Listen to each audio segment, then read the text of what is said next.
રાજકોટ જિલ્લાના જામકંડોરણા તાલુકાના દુધીવદર ગામ પાસે આવેલો ફોફળ ડેમ, જે જામકંડોરણા તાલુકા તેમજ ધોરાજી શહેરની જીવાદોરી સમાન ગણાય છે અને તે ડેમ ઓવરફ્લો થતાં ખેડૂતો અને લોકોમાં ખુશીનો માહોલ જોવા મળ્યો છે।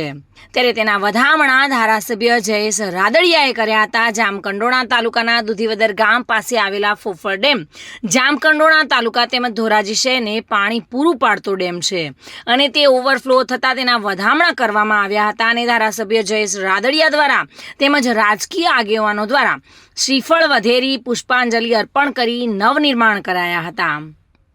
તારીખ 19/7ના રોજ ઉપરવાસમાં સારી માત્રામાં ભારે વરસાદ થતાં ઓવરફ્લો થઈ ગયેલ છે। હાલનું સપાટી જે ફોફળ ડેમની છે 25-50 ફીટ છે અને આરએલની વાત કરીએ તો 71.75 છે।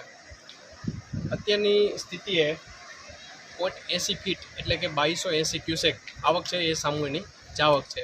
આ સિંચાઈ યોજનાથી જામકંડોરણા ગ્રામ્યના 52 ગામ તથા જામકંડોરણા શહેર ધોરાજી શહેર માટે પીવાનું પૂરું પાડતો એકમાત્ર સ્ત્રોત છે તથા સિંચાઈની વાત કરીએ તો ધોરાજી અને જામકંડોરણા બંને તાલુકાના કુલ 5 ગામ ટોટલ 10 ગામને સિંચાઈનો લાભ આપે છે કેનાલ દ્વારા, તેમજ ટીપીસી વિસ્તારના ટોટલ 9 ગામોને આપણે સિંચાઈનો લાભ આપીએ છીએ।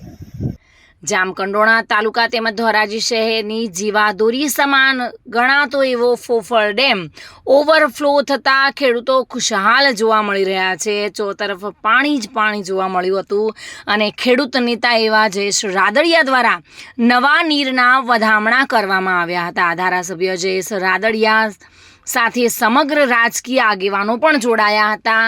શ્રીફળ વધેરીને આ નવા નીરના વધામણા કરવામાં આવ્યા હતા। વિમલ સોંદરવા સાથે bureau report, today Gujarati news.